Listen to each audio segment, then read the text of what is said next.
and welcome back to my channel. And in today's video we are going to be doing the last video for this autism series, unless there's anything that you guys want me to do in addition. But this is the last video that I've planned for this autism series, and it's all about autistic traits for girls that I found on the internet and how I do or don't relate to them. So let's go ahead and get started. And trying to remain so strong, I know it's good if I'm alone. I gotta run. So as I said, in this video we are going to be doing traits in girls that I found on the internet. So I just typed in autism traits in girls, like how autism presents in girls, and I'm going to be reacting to it. And I've printed it out on a bit of paper, so if you see me like looking down at whatever point, it's because I'm looking at the paper. I'm going to be describing whether I do or don't relate to these autism traits, and if I do relate to them, I might try and give an example if I can think of one on the spot. So the first one is masking or camouflaging the challenges presented by the characteristics of autism through a range of strategies. This one is probably one that I relate to probably the most. I haven't read the rest of them, but like I wasn't diagnosed with autism until I was 28, so that just goes to show like how much I masked and didn't show my autism throughout the whole of the rest of my life. And now, as somebody who works within a primary school, I'm working within a primary school at the moment and hoping to make YouTube my full-time job. So if you are not subscribed yet and you haven't liked this video, then please like this video because it helps it get pushed out to more people, and you seem to be loving the autism content in general, so yeah. But as someone that works within a primary school, I do really try and identify children that I work with or children that I come across that may or do have additional needs, and I always try to make sure that I give them the best attention and the best support that I can physically give them. Whether it is a case of speaking to their form tutor and asking like what strategies are put in place, or suggesting some strategies that I think personally might help, or like trying to do other things, like trying to give as much help as I physically can. And that is simply because I was at school and I never received any help, and so I really want to give the children of today as much help as I can if they do kind of show and present that they might need some support. So I'm moving to the next one. The next one is avoiding or not seeking social interaction. So this is one that I can definitely say I relate to. If it was a choice between staying in on my own or going out to a party, I would definitely want to stay in on my own. And if it was a choice between, I don't know, going to a cafe with a friend or staying in, depending on what who that friend is. If it's my best friend, then I probably would go out to a cafe with her, but we probably wouldn't spend too much time. But usually I will opt for the thing that means I'm doing it on my own, in regards to like not wanting to socialize. I don't feel like I fit in social situations, and so because of that, I generally just avoid social situations. And at school, this presented through not joining in with the rest of my class when it came to like lunchtime activities and things that weren't controlled by a teacher or things that weren't organised by like an adult. I would just walk around the netball courts on my own. I would like sit on my own, or I'd talk to teachers. That was a big thing that I did at school. I talked to teachers, not kids of my own age. I would hang around with teachers and I would talk to them about like anything and everything that I could think of, like rather than like hanging out around with kids my own age, because I just felt that they didn't understand me and that I wasn't anybody that fitted in, you know, in regards to like the general. You know, I was 10 and I didn't fit in with the 10-year-olds my age. I thought that I was different. I always knew I was different, but turns out I'm autistic, so that explains that feeling. The next one is being seen by others as excessively shy or preferring not to engage with others. So this is something that I can also kind of relate to the second one. So at school, I was always seen as very shy. I had a favourite person that was my best friend at school, and she left the school in year 3, at the end of year 3 or the end of year 2, something like that. And I remember like just when we were together being the best of friends, and when we were together we, you know, loved to sit next to each other and all that sort of stuff. Whereas like when she left, I was a completely different person because I didn't have my favourite person anymore, and I didn't have the person that I felt comfortable with. So yes, I was shy. Yes, I didn't want to hang out with the rest of the kids my age. Yes, I preferred to sit on my own and not talk to anyone else. And that was because I was seen as shy. I was seen as a more quiet person within the peer group, I suppose. The next one is can be seen as an extrovert when it comes to their interests and hobbies. This one, I suppose, was more applies to my adult self in comparison to like my child self. So my adult self, if you come to me and you start talking about autism, or if you come to me and you start talking about cross stitch or diamond art or anything that I'm really interested in, then you will get somebody like a version of myself that's like, oh yeah, you do this and then you do that and then you do this, oh, and then you do this. And that can be seen as a very extroverted extroverted sense because I'm interested in those topics. So therefore, because I'm interested in those topics, and some of which they are my special interests, and they're things that I feel like I have a lot of knowledge about, so because of that, I will talk for hours on end about people, interests, things that I am very interested about, like Winnie the Pooh, Demi Lovato, cross stitch, diamond art, autism, all those sorts of things. I feel like I have a very decent knowledge about. So therefore, I will talk your ear off about it. And I don't know whether you would be interested in this, but would you be interested in like a special interests talk? Because I would love to do that, but I wouldn't really want to do it if no one would want to listen to like me ramble about my special interests. And it would be a longer video. So leave a comment down below if that is something that you would be interested in. Like leave a comment saying, yes, I'd be up for the special interest talk, or put some stars in the comments. Like put the star emoji, one of the star emojis in the comments if you would be interested in listening to me just ramble about my special interests, because I love that. And then I could add that as like another video onto this autism series, or have it just randomly at some point in the future. But the next one is an ability to keep emotions under control in social scenarios, but prone to becoming upset or distressed at home if it means as a means of release. So this one I semi-relate to. So this one I do get upset in some social situations, but I was a chronic self-harmer when I was younger. So I used to use self-harm as a means of controlling my emotions and controlling my distress and having something to control, I suppose. And that was the same when I had my eating disorder. I definitely had this as a means of trying to control the situation or the environment or something that was going on in my life. I had to have a control over something, and I felt like as a kid I didn't really have a lot of control. I didn't have a lot of choice or say in anything really. So having an eating disorder was not something I chose, but it was something that was giving me the control, and I felt like I had a certain element of just control over what I ate, when I ate, how I ate, all that sort of stuff. And the same with self-harm, but self-harm was more to control my emotions in respect of like, it was less about the actual control, it was like the generalized control. It was more about, I feel this way, I feel really, really bad right now.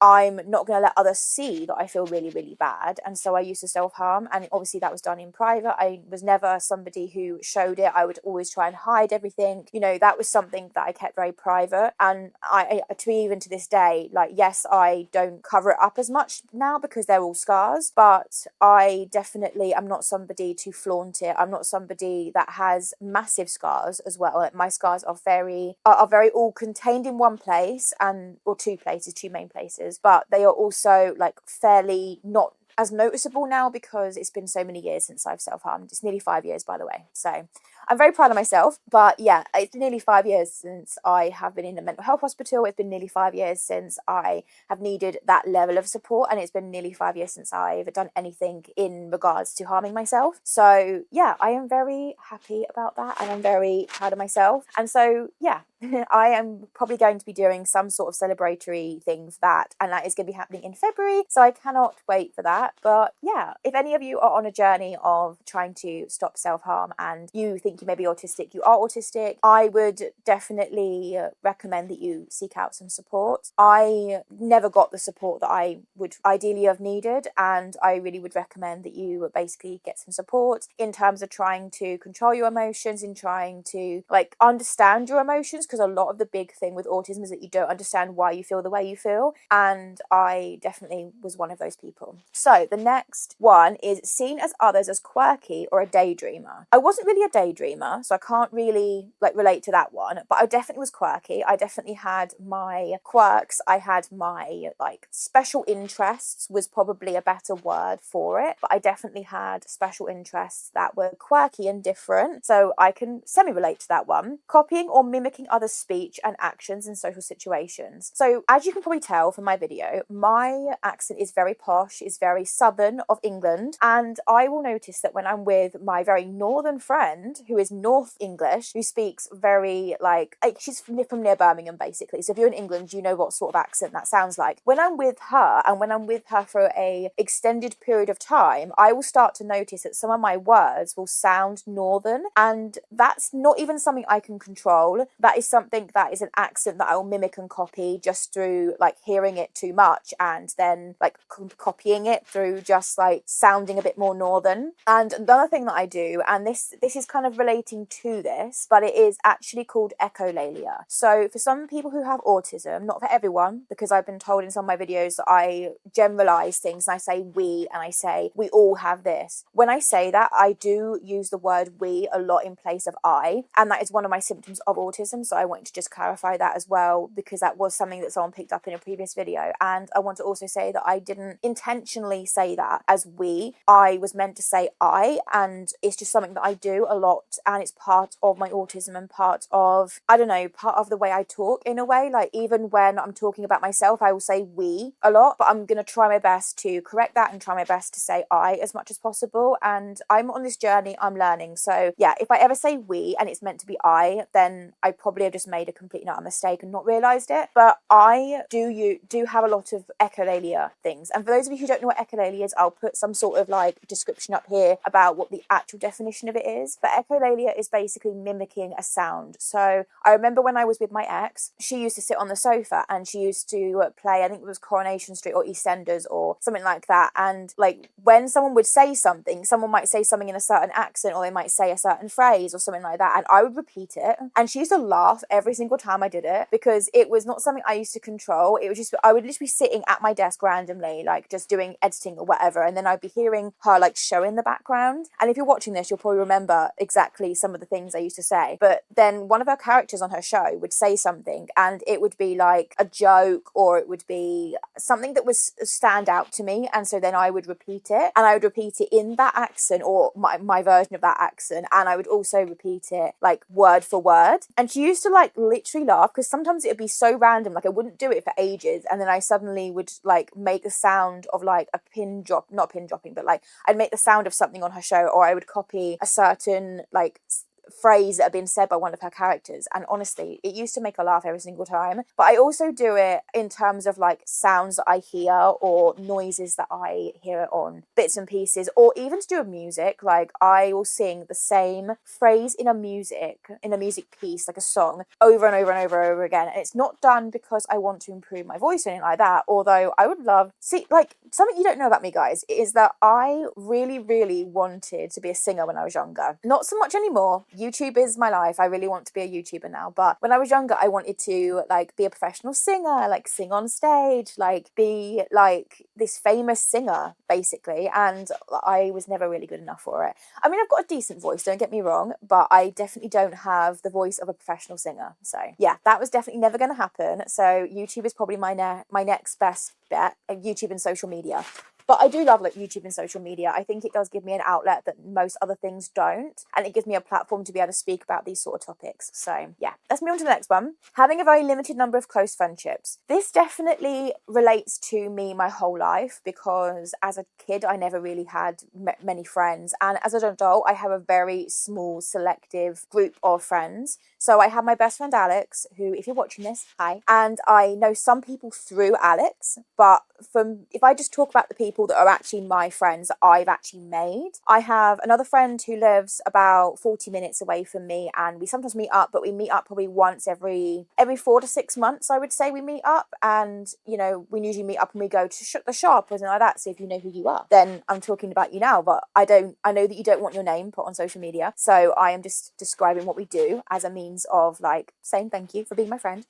I have another friend who I haven't met up with in quite a few years, but we've recently reconnected in terms of like just texting and stuff, and she's doing so well for herself. She's actually on social media, so I'll ask her if she doesn't mind me putting her like TikTok on screen, and if she doesn't mind me putting that on screen, then I will put her on screen as well and show you guys her TikTok. But she is very much trying to do a similar thing to me in terms of like raise awareness for mental health and self-improvement, and trying to like basically keep her life stable at the same time as trying to make a difference in the world. And so I'm so proud of her. I am honestly so proud of her. And the other day she said she'd written a book, and she was or writing a book, and she's looking at publishing it. So I cannot wait to buy that either. So I cannot wait for her to be like, it's published. I will be one of her first people to buy her book. I honestly cannot wait.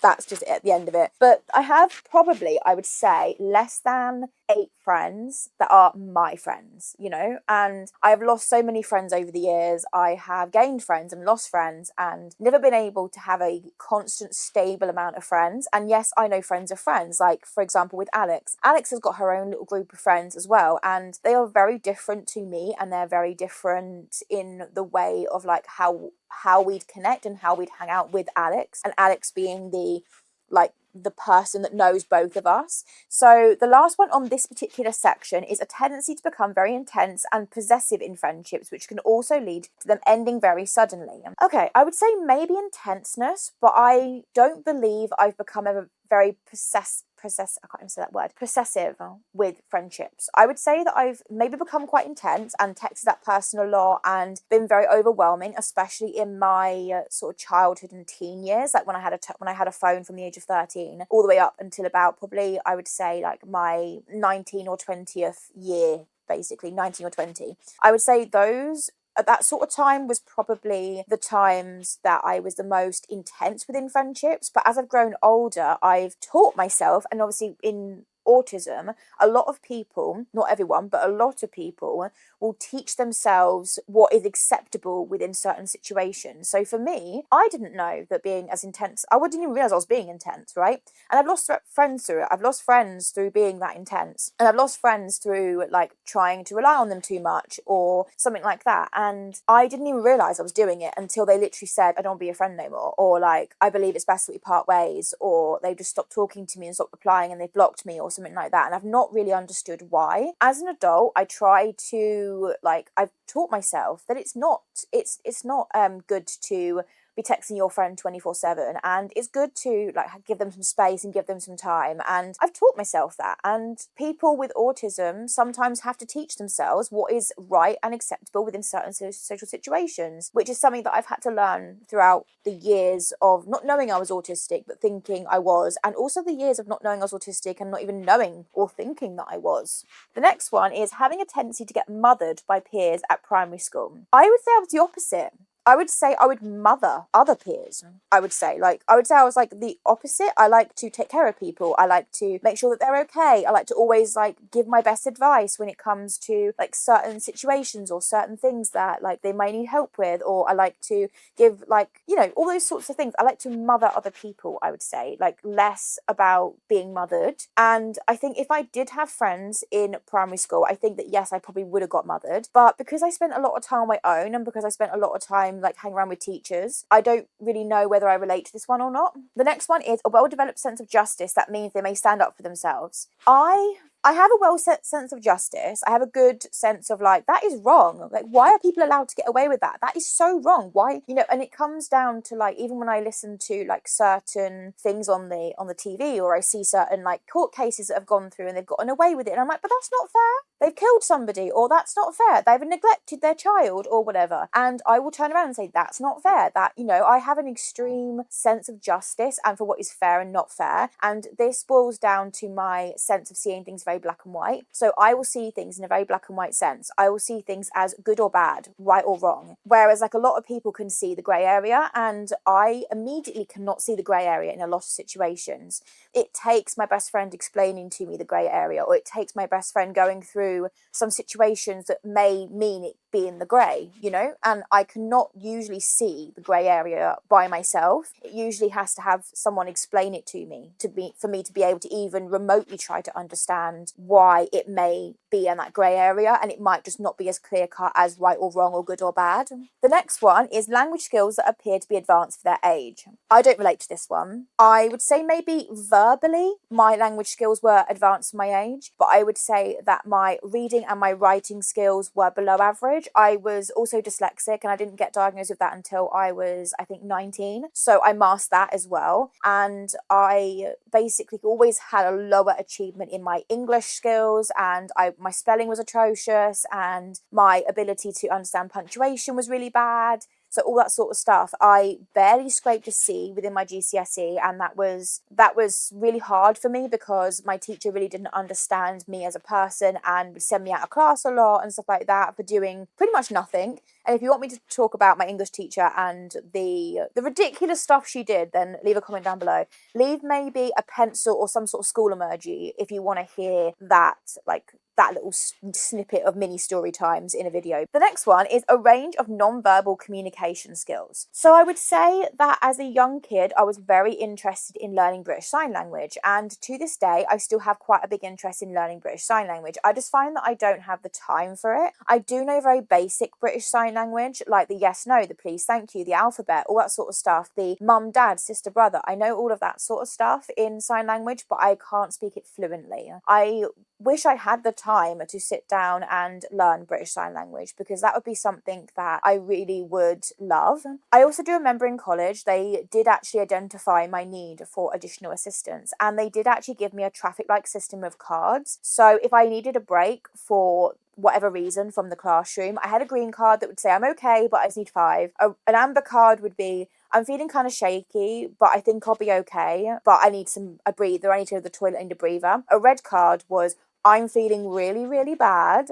I need a break. I can't do this anymore. And basically you need to, like, I'm going to, I don't know, like it was basically a traffic light system for like how I was feeling. And it meant that I didn't need to say anything to the teachers. I literally just needed to show them the card on the way out. I didn't even need to ask to leave the classroom. I could literally just show them the card and walk out. And if it was a red card or an amber card, they'd usually send one of my friends or somebody who they knew I talked to the toilets or to go and see if I was okay. Especially if I'd said, I'm just going to the toilet, miss, and I'd show her like the orange card or something. If I wasn't back within about 10 minutes, they'd send somebody down to the toilets to go and check to see if I was okay. So that sort of thing happened. If I showed a red card, they'd usually ask where I was going or something like that, and they'd, you know, make sure I was okay. And sometimes I would take myself off to learning support, and sometimes I would take myself to the toilet and have a little cry or something like that.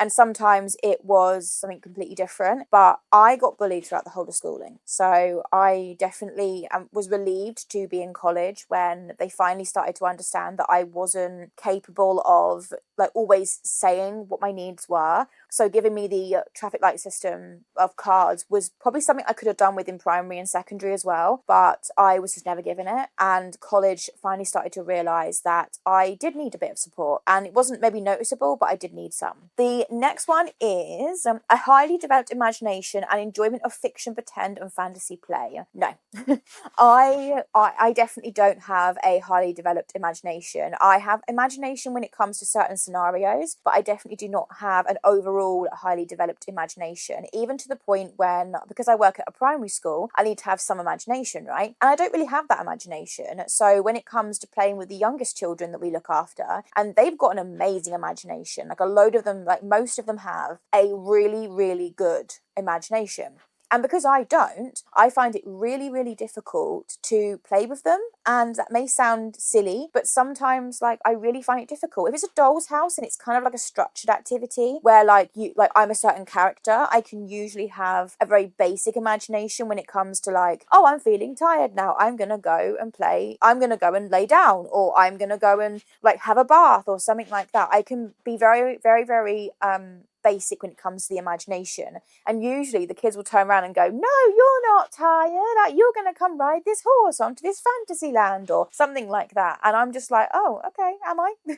And then usually it involves me playing a little bit with them and then getting up and leaving, because I don't actually understand what I'm doing. And I do try and like play with them, but I do struggle with the imagination a lot. The next one is play can be one-sided or overly controlled. I wasn't really overly controlled, but I did like to play on my by myself quite a bit. So like making bracelets or when I was younger, it was Scooby-Doo's. It wasn't bracelets, it was Scoobies. So I used to make Scoobies a lot and sit at the playground and just like literally like play with Scoobies, and it was all one-sided because I didn't like to play with other people. So there's that one. The next one is repetitive behaviour such as hair twirling. As a kid, I definitely bounced my leg a lot. I definitely would play with the ends of my hair. I wouldn't necessarily twirl it like this. I would like sort of do my hair and just rub it in between my fingers a lot, which caused a lot of split ends, by the way. Wouldn't recommend it, but I used to like do this a lot of my hair and like rub it in between my hands. I also used to kind of like do more subtle movements, so I used to do that a lot with my hands. And to this day, I still do a lot with my hands, and I still do a lot of fidgeting with my hands and my toes, actually, which is kind of weird. But like, I will like move my toes up and down because it's something that I can do without people noticing. And with my hands, I will do things like this, and I will like move my fingers back and forth like that, or I will do this, or I will like rub my thumb, or I will open and close my fists. I fidget a lot with my hands and with my toes and my feet. I don't do as many open behaviours anymore. I don't do as many behaviours that would be considered more noticeable. The next one is intense interests, which maybe focus on a culture, art, people, music, or animals. These interests may stem from a desire to match those of their peers or fit in with others of the same age. So no, not fitting in with others of the same age, but I definitely do have intense special interests. And this is what a lot of people with autism do have, but not everyone, obviously. Like, there is some people, like I watch a creator called Sarah Louise, and I'll leave her little icon here somewhere. But yeah, she basically will openly say, I do not have special interests, or I don't have interests that last a considerable amount of time to be considered special interests. I, however, do have special interests, and I do have quite a few, to be fair, like Winnie the Pooh, Demi Lovato. I've mentioned them in this video like before, right? But I have a lot of, I would say probably like 8 or 9 different special interests. And it does change. So when I was younger, I would say like maybe about 4 years ago, it was unicorns. And now it's not unicorns, it's Winnie the Pooh. And unicorns really didn't last very long. Unicorns lasted maybe 18 months, and that was about it. But yeah, it really didn't last a long time. And Winnie the Pooh has lasted maybe like 3 years now. So I'm thinking that's here to stay, but I really don't know. The next one is interests that were advanced for their age. So I don't really know about this one. I would say no, because I can't remember. I can't remember having interest in advanced my age. And obviously now I'm an adult, so there's not really anything that would be considered like advanced my age. Like, oh, I suppose when I was younger, I used to enjoy knitting, and that would be potentially considered advanced my age, but apart from that, I don't really relate to it. And the last one here is being considered an overly fussy eater. Yes and no. So like, I have certain foods that I won't eat because of the taste or the texture, but overall I eat quite a variety of foods, and I think that stems down to my childhood and being like in a very case of like, you eat it sort of situation. Like, it's rude to leave food on your plate, and being taught that. And now, having had my bariatric surgery, I'm having to get used to not eating everything on my plate, and it's alien to me. It's weird because I'm used to having to finish everything on my plate because it's rude to not finish what's on your plate. And yeah, so it's alien to me to like be able to say, no, I don't want that, or yes, I do want that. But yes, I am very fussy when it comes to like, I don't know, certain flavours of things, or very fussy when it comes to certain tastes or textures. Like, I don't like butternut squash. I mean, I do sometimes. I like it when it's cooked and roasted at school, and I think they put maybe a bit of honey glaze on it. And I do like it then, but I tried to make a butternut squash pasta and I hated it. Absolutely hated it. Maybe it was just that recipe, but I did absolutely hate it. Like, I cooked loads of it as well and I hated it. I couldn't get on it. And there's like tomatoes. I like the flavour of tomatoes, like tomato ketchup, tomato sauce, but I don't like an actual tomato because it actually like freaks me out, and like biting into it and then it's squirting, and no, I just can't. There's other certain vegetables that I don't like, but overall I do eat a quite variety of diet. The flavours that I generally don't like are things like mint, like barbecue is a bit here and there. Like, I like barbecue ribs, but then I tried these barbecue flavoured Pom Bears that are new in England, and I did not like them at all. Like, I actually just couldn't even finish the bag that I was trying. I was like, ugh, like, I actually don't like them. And that was a taste, because I like Pom Bears in general. And yeah, there's like basically certain foods or a certain group of foods that I do not like to eat, like mint flavored things. I cannot get on the hype of things like mint chocolate ice cream and all that sort of stuff. Like, no way. You can have that whole tub of mint chocolate chip, because no, I am not going to touch it. I haven't tried it, but if it's mint, I struggle with mint toothpaste. I struggle with like anything that is mint flavoured. And I'm talking about generic mint. I'm not talking about mint sauce like on a roast dinner, because I love mint sauce on a roast dinner. That's a different type of mint. I'm talking about like mint toothpaste flavoured type stuff. And if mint chocolate chip ice cream is not the same sort of mint as like a toothpaste, then please let me know in the comment section down below, because as I said, I haven't tried it, but if it's the same sort of mint, no thank you. Like, I can't do that. So that is it for today's video. I hope you've enjoyed me having a little ramble about traits of autism that I found on the internet and how I relate to them, and the little story times that have come along with it. This video has been a little bit longer than my normal videos about autism, and please leave a comment down below for the various things. Like, would you like to hear about my English teacher? Would you like to hear about all these different things that I've mentioned in this video? But that is it for today's video, and as I say at the end of every one of my videos, that please don't forget that I believe in you, even if nobody else does. And I shall see you in my next one. Bye. Just like you're young again. No, don't you cry. Just get back up again.